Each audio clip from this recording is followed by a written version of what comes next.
বানেশ্বর থেকে, অর্থাৎ পানিতলা এলাকা বানেশ্বর থেকে। আনোয়ার ভাই কিছু বলেন? না, যা বলার সবাই তো বললেন আপনারা। তবে জাফর ভাইয়ের সাথে আমার দীর্ঘদিনের সম্পর্ক।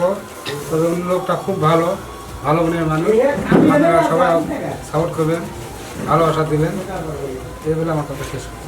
ধন্যবাদ। বিকাশ দা, এখানে আমাদের আছে বিকাশ মালাকর।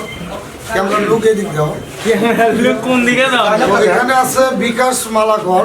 তো ইনি কিন্তু আসলে এনার সাথে পরিচয় করে দিচ্ছি। ইনি হচ্ছে যে সিনেমাগুলো তৈরি হয় আর কি, ক্যামেরাম্যান বা আপনার বাণীটা আপনি বলুন। আপনি বলুন।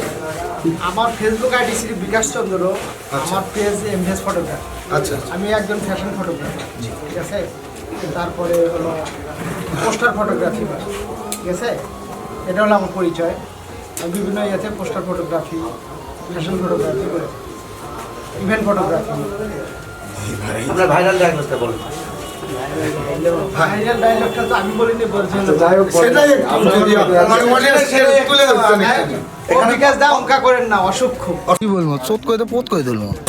তো সেটা হচ্ছে এই বিকাশ দা, আমি যেটা বলছিলাম ডায়লগ, ও বিকাশ দা অঙ্কা করেন না, অসুখ খুব। এটা হচ্ছে সেই বিকাশ দা। তো মূলত পরিচয় পর্ব শেষ। আর এখানে আছে তাজেল, ইনি হচ্ছে বগুড়ার একজন হচ্ছে খুদে কন্টেন্ট ক্রিয়েটর, সফল কন্টেন্ট ক্রিয়েটর 28-এর চাই, এটা বলেই ভাই। তো যাই হোক, এই পাশে আছে বগুড়ার আরো ছোট ভাই, তাজেলের ছোট ভাই আছে, বড় ভাই আছে। আর এখানে আছে আমার সর্দীয় ভাই আজিজুল ভাই, সেও বগুড়াবাসী। আর হচ্ছে মূলত যারা লাইভে আছেন, তো আপনাদের অসংখ্য ধন্যবাদ এতক্ষণ সময় দেওয়ার জন্য। তো আমরা লাইভটা এখানে শেষ করে অন্য কাজে আসলে আমাদের মুভমেন্ট নিয়ে যাব। ধন্যবাদ, ভালো থাকবেন, আসসালামু আলাইকুম।